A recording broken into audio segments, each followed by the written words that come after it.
Okay, so The Selection, a dystopian romance series that I will discuss the first three of in this video, as the last two books follow a different set of characters.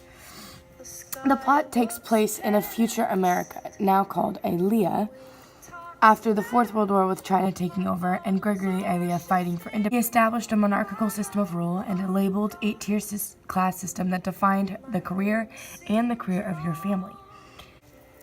The book begins with the beginning of a selection when the male heir is eligible to take the throne, usually around 23 years old. An opportunity goes out to all 16, 20-year-old girls in the country to sign up. In a paid bachelor-like situation, 35 girls are then picked, one from each province of the country, to go to the palace and have a shot at being the prince's choice as the next queen. The main character, America, is 17 when the letters go out, and despite having a secret relationship for 2 years, she's encouraged by her boyfriend and her entire family to sign up. Against the odds, she's chosen to go to the palace and compete for Prince Maxon's hand. Her secret love, Aspen, calls off the relationship, and America travels across the country, heartbroken, in an attempt to survive long enough in the competition to provide food for her family with the paycheck provided. Despite her impulsive, hot-blooded comments and unruly temper, America succeeds in impressing the prince and landing a spot in his heart. Until Aspen shows up as a palace guard, desperate for America back. Yes, this now makes it a love triangle. Politics, castes, family, and love. America must find her way through it all and follow her heart. The series takes place in the entirety of North America. All of North America banded together to fight off the invasion of Russia. And so the new country that originated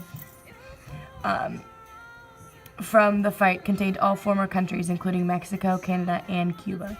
America is from the province of Carolinas, where North and South once were, if you see it in that picture. I love the creativity of this take on a country that takes up all of North America. I did not realize the extent of the country until Kiera Cass published a map in a later novella. Living in the country would be very similar or very different depending on which province I was in. But a bigger factor in my lifestyle would depend on which caste I was in. The caste system has 8 tiers. The lowest are the 8s, and you can see on the screen those who are homeless and have no work. People are banished to this caste as a punishment for treason and theft. If you aren't beaten or killed straight up, you're probably banished to be an 8. There are a lot of stupid rules that result in, yeah. Anyways. The next one up is the 7s, which are not much higher, often farmhands and manual labor we would associate with migrants and paid minimum wage, sort of, nowadays. The next up are the 6s, and they're more civilized workers than the manual laborers. They are indoor, they're waiters, they're waitresses, they're housekeepers. They're most often in the series you see them as maids and butlers and drivers and sort of things. Higher than the 6s are the 5s, which America herself is in. They're artists and musicians. They're still considered low and poor and are forced to pick arts to master to pay for their food and heating. America is a 5 and plays piano, violin, and she sings. She also speaks French and Spanish, as it helps her with certain songs. The next caste up are the 4s, which are farms. In the story, they're mostly thought of as farmers, but they can be sort of more skilled, more ruled followings. They have, I guess, businesses and are managers and things. Higher up than that are 3s, which are professors, teachers, philosophers, doctors, engineers, and sort of the educated professionals. Funnily enough, they're still lower than up, which are the celebrities, which we think nowadays, I wonder if that's true, because are the ones who are just blessed with a hot bod or magical athletic talent are somehow higher up than those who have studied and paid to have a great mind. I don't know. Anyways, the 2s are also military. They're police officers, but they're thought of sort of as the singers, the actors, the models, the ones you see in magazine covers. The 1s are strictly the royal family and, yeah. Living in this black and white system would be hard, especially knowing the roles of women and that marriage means moving to whatever caste the husband is. Where America's a 5, if she wanted to marry a 6 or a 4, she would move to that person's caste. It's rare for a woman to marry down. But what's harder to think about is the guys don't get that option. The girls can at least marry into a different cast, but the guys are just stuck with whatever, which is interesting because we normally think as females as the victims. The plot is very teen romance and fantastical. There is a relatable character in a non-relatable situation. Often I find myself frustrated with the idiocy of America's choices, which in a dream could be related to my own frustrations at my own choices at a time. The plot builds through the books as the push and pull between her and the prince grows stronger, while she struggles with sneaking around with a guard. America won't let herself love only one person, but her character proves this often a problem, as she loves wholeheartedly and completely. She protects her maids and cares about the lower castes and proves to be a thorn in the semi-cruel king's side with her streak of reckless caring. Key points in the plot occur when America does something reckless, like suggesting absolving the castes completely or running out to protect her friend at the whipping posts on live TV. She continues to put Maxon at odds with his father, but it's all out of the love she has for her neighbors and the compassion she has in her heart. The climax occurs when she is finally caught with Aspen by Maxon. Drama. Right when he's about to make his choice. In terms of the plot, every time America went back to Aspen surprised me. He was the very lame choice, but I could be totally biased. And this stupid friend plot, but whatever. America shows her compassion, loyalty, and devotion to her family as she talks about them at the palace to whomever will listen. She forms quick bonds with her maids and takes them to the safe room with her when the castle is under attack by rebels. She is fiercely loyal and was willing to stand up for them no matter what. America herself is symbolic of the old America and what it stood for at its very beginning. Freedom, equality, fairness, and justice. Other characters symbolize other character traits, Maxon being kindness and Aspen resilience. Her friend Marley was joy, and Celeste, the female villain, I guess, was fear and resourcefulness. Caddy is another one. The rebels of the story come from two places. The northern rebels attack twice a year, not killing, but rather knocking out and seeming to search for things. The southern rebels attacked more often and were more deadly. Come to find out, the North wanted to fix the monarchy and make it more fair, searching for proof that you find important later on, while the South just wanted to take down the whole system and kill the royal family. The rest of the country just knew there was rebels attacking the royal city, and they didn't really know there were two groups. Prince Maxim has the ability to pacify the North, but it is only revealed to him what they want by America after tragedies and escapes and captures and drama. Fun stuff. He has an unhealthy relationship with his father, and his hand is often forced in situations he would rather do the opposite. He will be king and holds a lot of power in the series, but he doesn't often get to use it to his full extent. Through her relationship with Maxon, America learns the lesson of thinking first, but never really implements it. She often jumps to conclusions and acts rashly, which does not have a positive effect, but it all comes from her heart, the one that never ceases to care. As girly as it seems, I loved each and every description of the clothing she and the other girls wore. A group of 35, there were makeovers, dress decisions, image, talk, all the things that seem so stereotypically girly nowadays, but it matters, obviously, otherwise a check mark wouldn't cost $40 more than a non.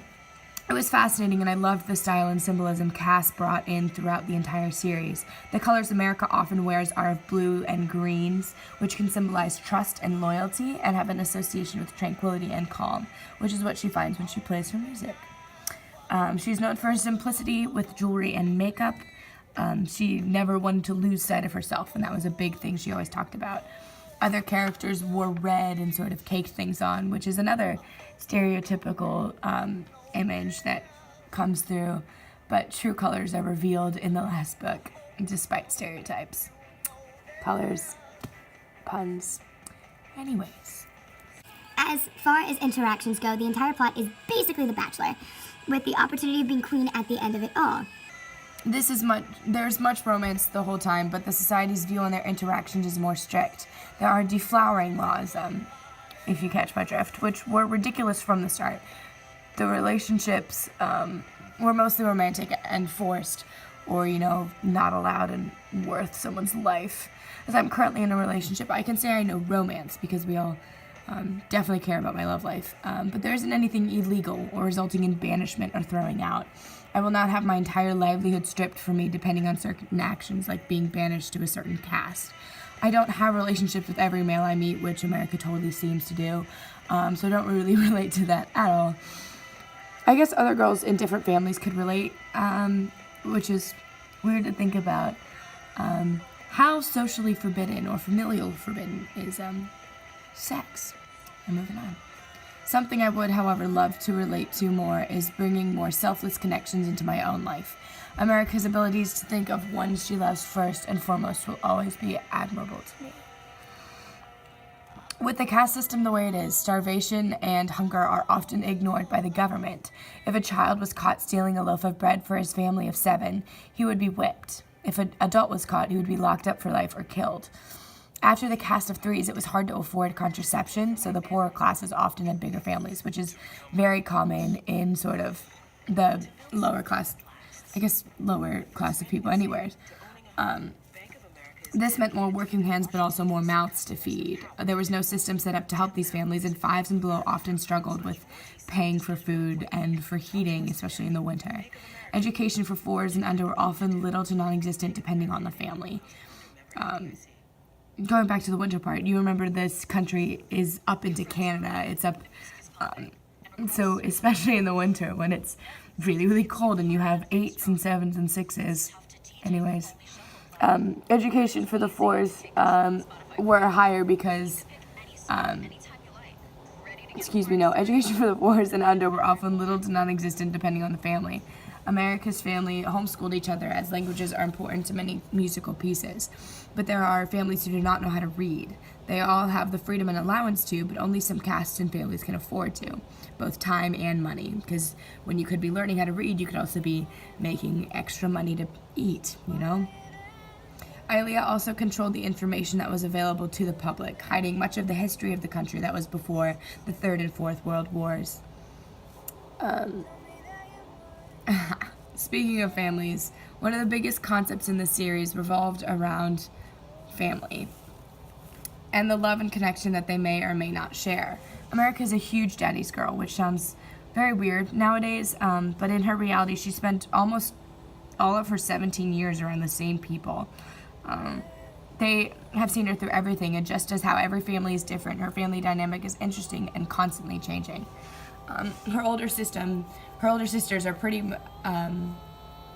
they're pretty much not there at all. Her older sister married into the cast of 4s and isn't really there for her family anymore. And her older brother Coda, his work got recognized and he got pretty famous for a 5, and he pretty much abandoned the family, which was a very, very jerk move. But you know what? It's fine. America is still a major breadwinner for her family, as she is then the oldest at home and can still work and pay for her little siblings to eat, you know, because they haven't discovered sort of their musical or artistic talents. Her parents each showed their loves in different ways. Her mother pushed her to be successful, but often in ways America wasn't really excited for. She didn't want to do this election. She didn't want to focus on making money. But her dad was the stoic, sort of silent, I will always support you and your happiness and your well-being over caste climbing wasn't as important to him. It was the state of her heart and the state of her health and happiness. Maxon's relationship with his family was completely different, with a father that forced his hand and a mother that didn't really have the power to do anything about it, which was interesting to read about. Aspen's family was completely dependent on him. He was a 6, and when his father died, there were 8 children left to care for. Storage issue. The point of that one is his family's complete dependence on him. As cheesy as it sounds, one of the biggest aspects spoken of in regards to forgiveness is how important it is to forgive in familial and romantic relationships. If you truly want something to work out, you will need to forgive mishaps, both of the other person and yourself. This also speaks to vulnerability. America is vulnerable in the aspects of love, but also to the laws and punishment for a lot of the decisions she makes. Because, you know, like, she's doing illegal things. It's fine. That's what happens, right? It just speaks to how worth it being in love must be. Believe me, I'm gagging too. This is ridiculous. So I hope you like my incredibly too long essay on a cheesily romantic but politically fascinating series about love, relationships, decisions, poverty, and growth. That sounds like a really bad podcast. But we're excited. There you go. Boom.